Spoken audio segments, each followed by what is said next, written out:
Good morning. Welcome to another episode of our Aquarium Online Academy. My name is James. I work here at the Education Department at the Aquarium of the Pacific in Long Beach. We're in Shark Lagoon. But why are we in Shark Lagoon? Because we're going to learn about how animals interact with each other in an ecosystem. Are there any favorites you have in here? There are a lot of species in here, not just sharks. If you have questions or observations you want to share during our class today, feel free to text us at 562-286-1838, and we will have Emily answering questions on question control, bringing them into the studio so I can help answer them for you live on the air. Now, if you're not watching live Monday at 10, you can still email us questions, if there's bigger questions that you need bigger answers to. The email down here, live@lbaop.org, will answer those also. Now, Allie's the one controlling all the fun behind me here, so Allie's going to help us explore food webs. Well, what is a food web? Let's break down some of the terms we're using today. So we mentioned an ecosystem, like so. We're going to talk about food webs. But what is an ecosystem? It's not the easiest thing to describe, is it? Well, it's pretty much all the living, non-living elements of a defined area. So we can define an ecosystem to be Shark Lagoon,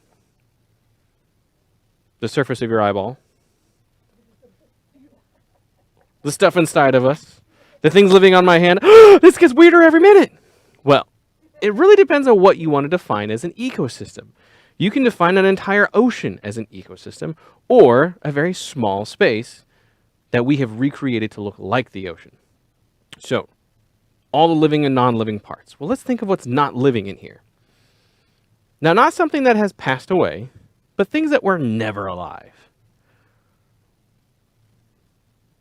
Have you figured it out yet? It's not our snoozing stingray. She's totally alive. So that doesn't count. So she's one of the living things of our ecosystem. The sharks and the fish are the living things of our ecosystem. Well, what's not alive in here? Let's keep thinking. You're right, the sand. All the sand in here is not a living thing. Okay, so we have sand. What else is not alive in here?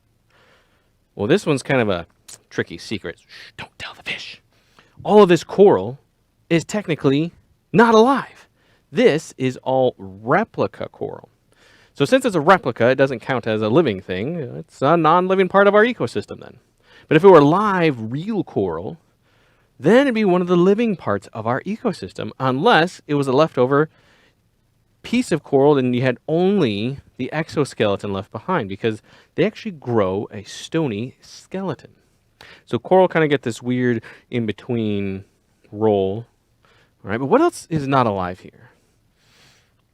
Some of the more challenging answers are the water itself. Water's not a living thing. The sunlight's not a living thing. So you kind of get an idea of what our non-living elements are. We call them abiotic factors. And then the living ones, like the snoozing stingray, are biotic factors, the living things. Great, so now we know how to differentiate between those things. This is all the interactions of all these things together. That's our ecosystem. But how are they interacting? That's where we get into the food web. A food web is how we monitor the movement of energy through a system, through our ecosystem. Well, what does that mean? Is it like it was started there and it went over there? That's not what we mean by moving through the ecosystem. Allie's shaking her head now. Like, no, that doesn't sound right, James. What it means is how stuff eats other stuff. That's a good topic. I like eating stuff. One of my friends texted me a picture I'm very jealous of their very delightful breakfast. Mine was not as delightful. So I'm jealous of that energy moving through that ecosystem. So how do they get energy? Where does it come from? The sun. That's right. Sunlight starts everything. Let's actually take a look at another ecosystem. This might be easier to picture. Let's take a look at some kelp. There we go. That's the right example we want. Sunlight and kelp moving around. Is this how energy moves through an ecosystem? Not quite. We're kind of getting there. The sunlight is the start. The seaweed is plant-like, meaning that it will do photosynthesis. It's not a true plant. It doesn't have roots. It doesn't have leaves. So it's not a plant, but it does the same job. It absorbs that sunlight through the water, and that sunlight is the powering tool to drive photosynthesis. So you take carbon dioxide and water, in the presence of sunlight, you can make energy. Now that energy is sugar molecules in their little body. I know when I eat sugar, I feel energized. It's not quite how it works, but that's the idea. We eat stuff, they make stuff. So we're two different kinds of things in that living system. They make their own energy, so they're considered producers. They produce energy. We are consumers because we have to consume things for energy. We're not eating that sugar. Not just spoonfuls of sugar. I did that when I was a kid. My mom was very upset with me when I did that. But that's the idea, is we have to consume our food to get energy, whereas that is making its own. But are they the only ones that do this in the ocean? Are the kelp and seaweeds the only ones doing that? If you look really closely, you actually might see little floaty bits. All the little floaty bits. It's actually a mixture of a bunch of things. But there's microscopic algae that are inside this ecosystem. Remember, it's what we're defining. It's all the living and non-living elements of that space. So even if you can't visibly see it, it's in there. It's there. So that microscopic algae, along with the giant algae, are making lots of oxygen.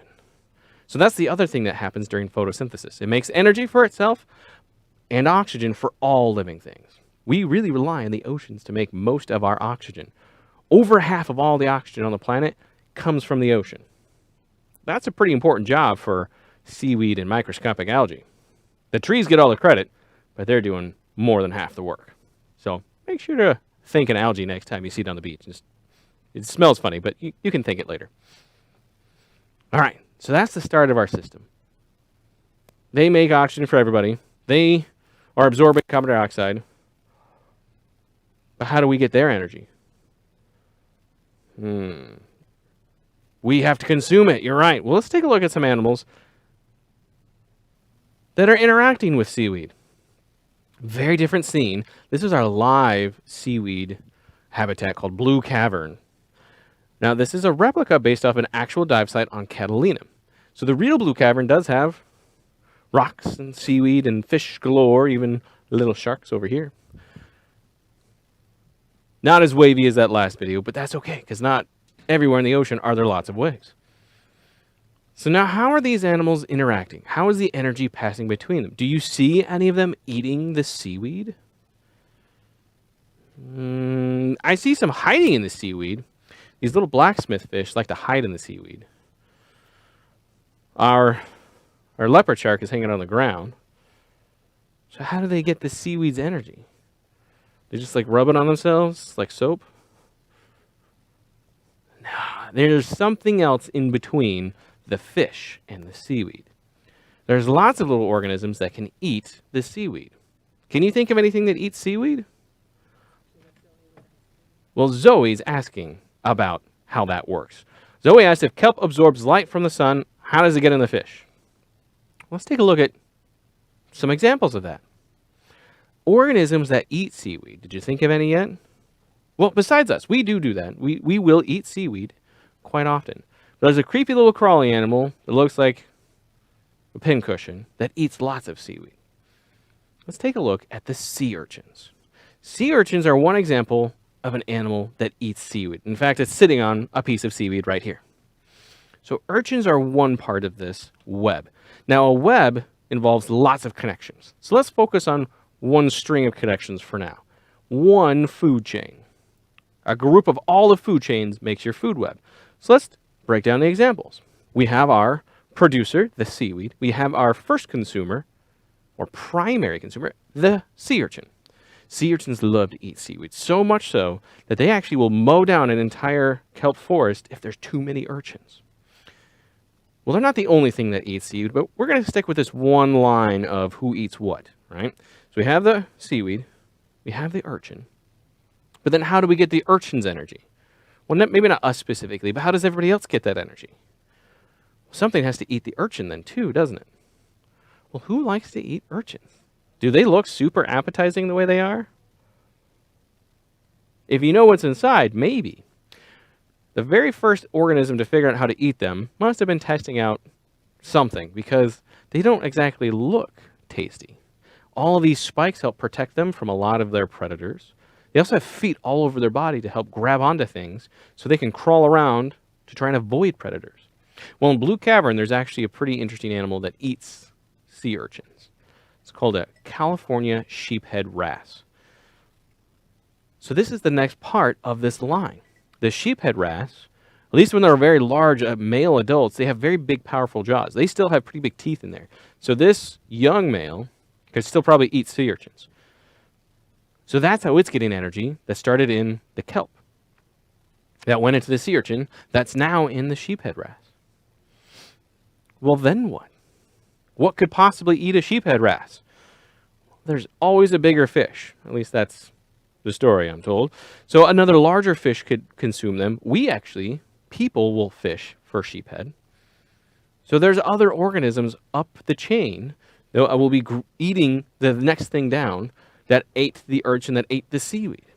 So this is a string of all of these different organisms, and we can follow how the matter and energy move through the chain. Now here's a really big adult male that we have in our Blue Cavern habitat. He likes to hide.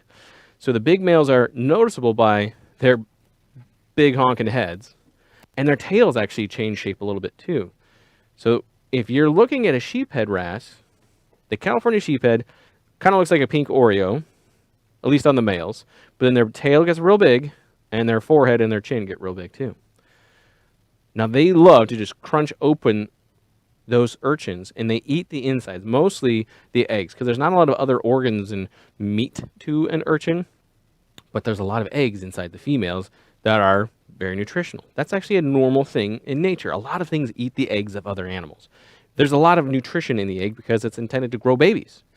Well, we eat eggs too, right? Chicken eggs. Or maybe you don't. You don't have to eat chicken eggs, but there's a lot of nutrition in the egg of an animal. So they'll eat those urchins, and then we said other things could eat them. Now let's think of other connections. Let's go back to the sea urchin example. Who else might eat sea urchins? What else would want to eat that? Concha said otters eat urchins. You're right, Concha. This animal that is super duper cute, but also kind of a Krabby Patty out in the ocean too. They're really cute, but they're not the nicest animals. They're in the mustelid family, which means they're cousins to badgers, wolverines, and weasels. Now, not that those animals are bad animals, but sometimes they have a bit of an attitude, and that's okay. That's just who they are. So sea otters love to eat urchins. Okay, so now our chain has a branch in it. Two different things are eating the same thing. Well, let's think of what happens. There's natural events that can occur that will change what the sea otter does or what the sheephead can do. What if there was a storm that came by, tore up a lot of the seaweed, and now the seaweed's not as present. There's not as much of it in the ocean. Well, what are the urchins going to do? They do eat other things, but they really love to eat the seaweed. So if there's not enough seaweed for them to eat, they actually might just crawl away. They might be able to fast long enough for the seaweed to grow back. That's kind of an interesting thing about seaweed, is it does grow very fast. In the best conditions, seaweed can grow 2 to 3 feet per day. At least this kind. Giant kelp. So that's nice that it can grow back pretty quickly in the right conditions. Well, if there's less urchins, that means the sheephead and the otters have less food too. But is that the only thing that the sheephead and the otter might eat? No. They have a pretty varied diet. So those are other connections in that food web. The sea otter eats clam, mussels, crab, sea stars, maybe an octopus. Octopus might be a fun challenge for them because they don't like stuff that messes with their fur. They're very concerned about their looks. because it keeps them warm. That's the more important part. Not so they look beautiful in the ocean. They need to keep their fur healthy so they can stay warm. So if something's going to mess up their fur, that may not be the best thing to hunt. But another fun thing to learn about sea otters is that the moms teach the babies what to hunt. We learned a little bit about that with Allie in our last class. The mama otters teach the babies how to hunt certain things. If they don't know how to hunt it, they don't ever teach the baby that. So the sea otters might know how to hunt a lot of different animals out in the ocean. I'll step it away so we can watch this fun video of a sea otter eating stuff. I think that's shrimp. So sea otters here at the Aquarium of the Pacific mostly get shrimp and clam. But like I said, on the ocean, they have a lot of different things they eat. So they are a keystone species. That means they're the most important thing in that defined ecosystem. So if there's no otters, the rest of the ecosystem is not as healthy. Now, there could be more than one keystone animal in any ecosystem. Remember, defined as how big you get it. So if you define a big space with lots of different species in it, you might have more than one keystone species. So if there's no otters, there's not enough things eating the sea urchins. If there's too many urchins, the urchins are eating up all the kelp. So now our balanced system is all wonky. It's like a teeter-totter where you were in first grade on a teeter-totter and a sixth grader's there. It's not exactly balanced. It's not going to have the same effect. We want a balanced teeter-totter, which on the playground seems less fun, but in nature, that's what we want. More balanced teeter-totter. If the teeter-totter is like, whoa! Nature's not having a good time. We might have fun with that. We like launching each other off the teeter-totter. But nature wants a balanced system. So remember that sea otters are super important to their ecosystem. We need at least a few of them to help balance the urchin population so there's a balanced kelp population. Now, a few questions popped in. Chelsea's asking, how does a sea urchin eat seaweed? That's a very good question. Maybe Allie will find us a picture of their face. Do you know where the face of a sea otter is? Well, not a sea otter. That's a sea urchin. You should know where the face of a sea otter is. But where's the face of a sea urchin? That's the challenging one. Where's the face? Is it up here? Is it over there? Is there two tiny little eyes sticking on the side? They actually don't really have eyes like we do. And their mouth is underneath. They walk around on their face, basically. So their mouth is on the floor side. There's 5 teeth in here. So they just walk around and they just chomp on the food underneath them. That's how they eat seaweed. Great question, Chelsea, because if we're studying how things eat things and where the energy is moving, we probably want to know what they're doing and how they're doing that. So they walk around on their face. They chew on the seaweed as they go. So it's not like they're flying through the water, grabbing onto seaweed. They can only eat the bottom layer. So they chew off the holdfast, what looks like roots. It looks like a spaghetti-like strong structure to hold down the seaweed that anchors it to the floor. They eat that. The seaweed actually floats away, but is still alive. Remember, it's not a plant. So with that, it's not like it's missing the roots. It can't do anything. The seaweed floats around and still actually participates in the ecosystem. All right, now Damien asks, how do fish eat spiky sea urchins? The best way to explain this is probably the way that you would eat like tortilla chips. You just chomp onto them. They can be kind of rough and spiky, but their big teeth and their very large, powerful mouth can crack open enough of it that they can get inside the urchin and eat them. Now, we have a shell of an urchin that we can show you. So that sheephead would break into this shell, and once there's a corner or a chunk missing, then they can get to the insides and eat the stuff inside that they want. Good question. Now, Leilani asks, how do things survive at the end of a food chain? Are you thinking of the very top of the chain, like an apex predator? That's a good question because some apex predators don't have a very big diet. So let's think of a different ecosystem. A different one. I'm thinking of the biggest animals on the planet. Allie's looking for a picture. The biggest animals will eat some of the smallest things. So everybody hold up your pinky like we're going to do a pinky swear. That's the size of the animal that the blue whale will eat. And blue whales are primarily krill-feeding animals. I have a preserved plate of krill, and all these little creatures in here, that's what they eat. A 300,000-pound whale will feast on 4,000 to 8,000 pounds of krill per day. Now, the advantage is they're mobile. They can swim around.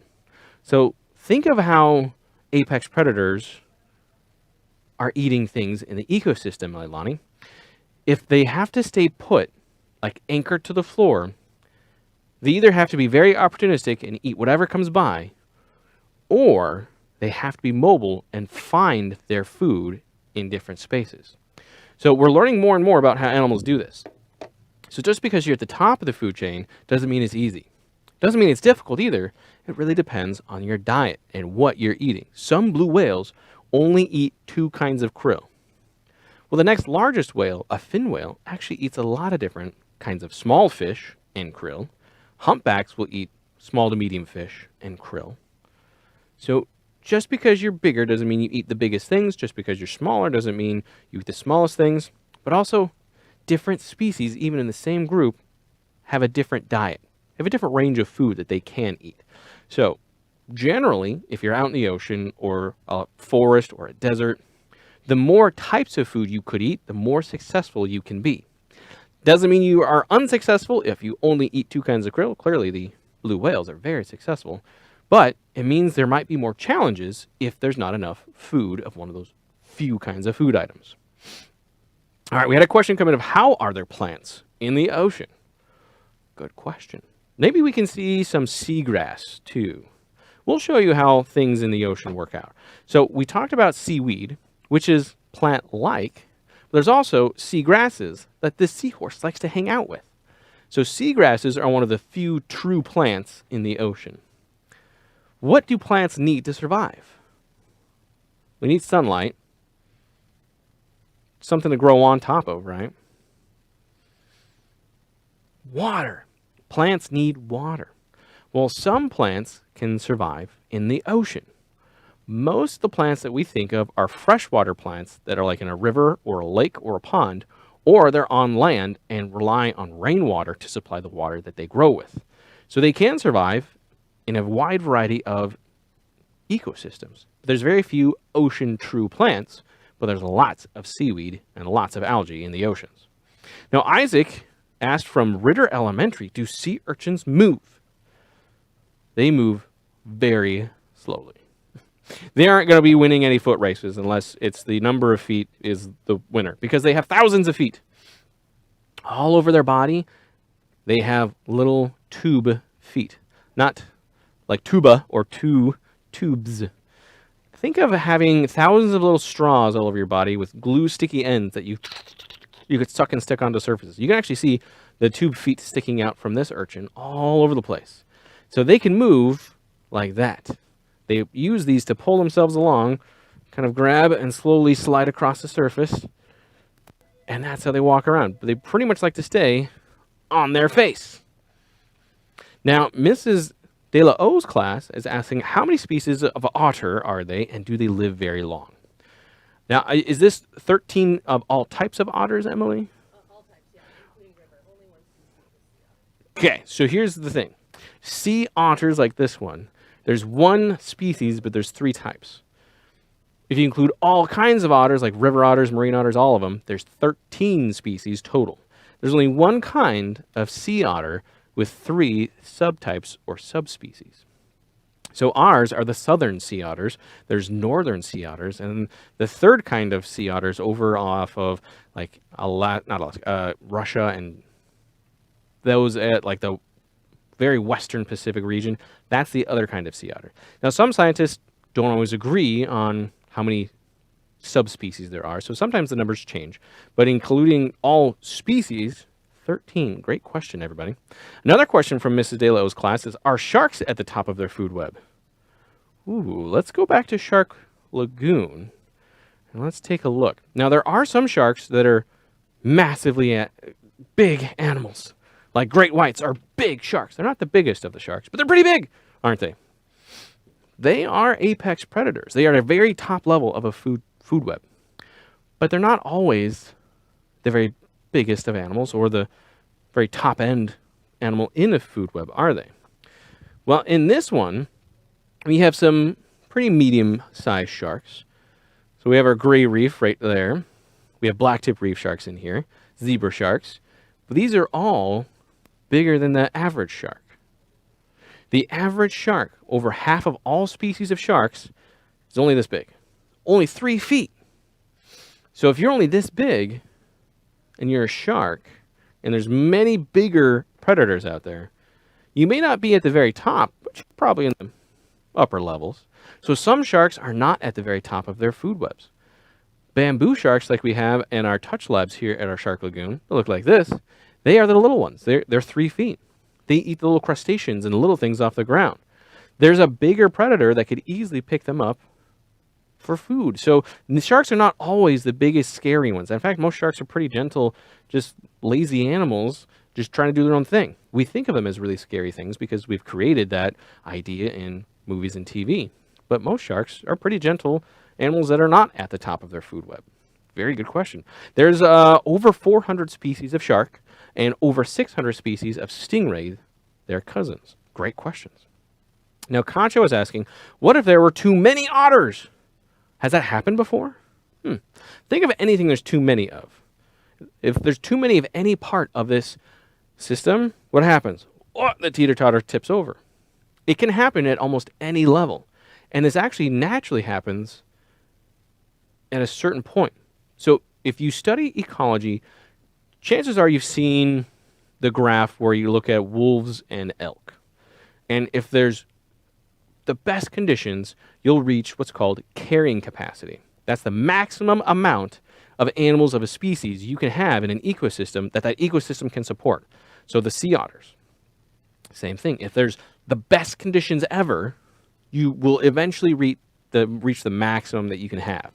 So in the example of the wolf and the elk, you get a lot of elk, and then suddenly there's almost too many elk, and a few of them die off. The population curve goes down because other things have to find them and eat them, or maybe some of them did not have enough food, so wolves or scavengers were able to pick up some of the elk. So it fluctuates, and then there's a space for more in that ecosystem, so the curve goes back up.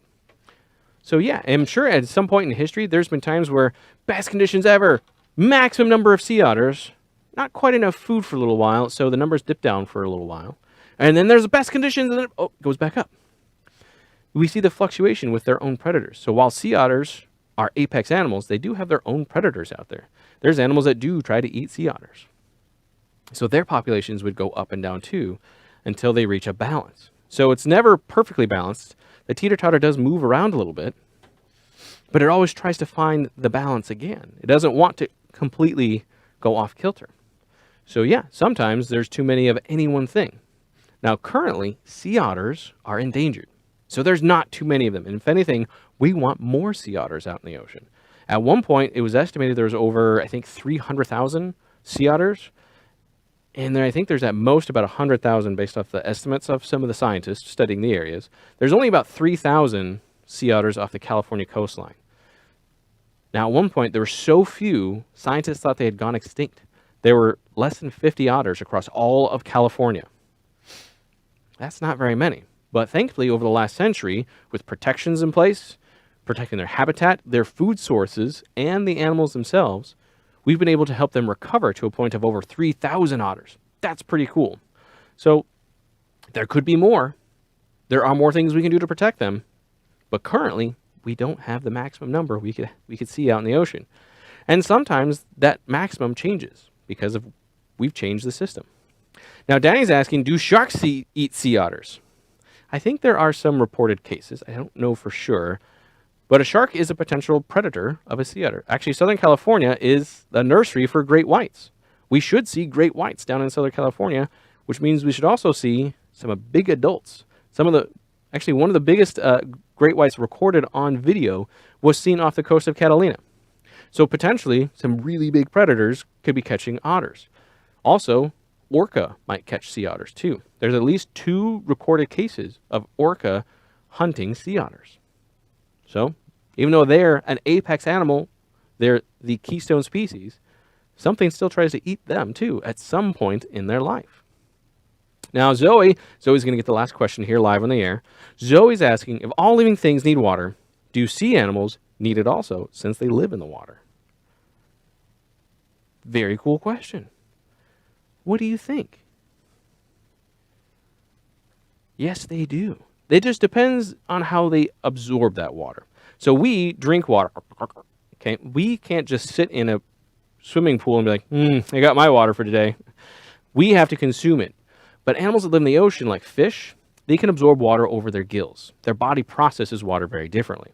So they don't have to worry about drinking water. So fish have it a little bit easier. Other large animals like the seals and sea lions and whales, they will process some of the seawater that they consume while they're hunting.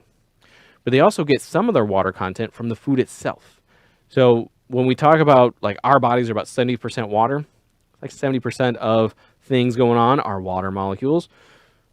So that's where they're getting some of their water from. The things they eat have some water in it, but their bodies also process some of the seawater.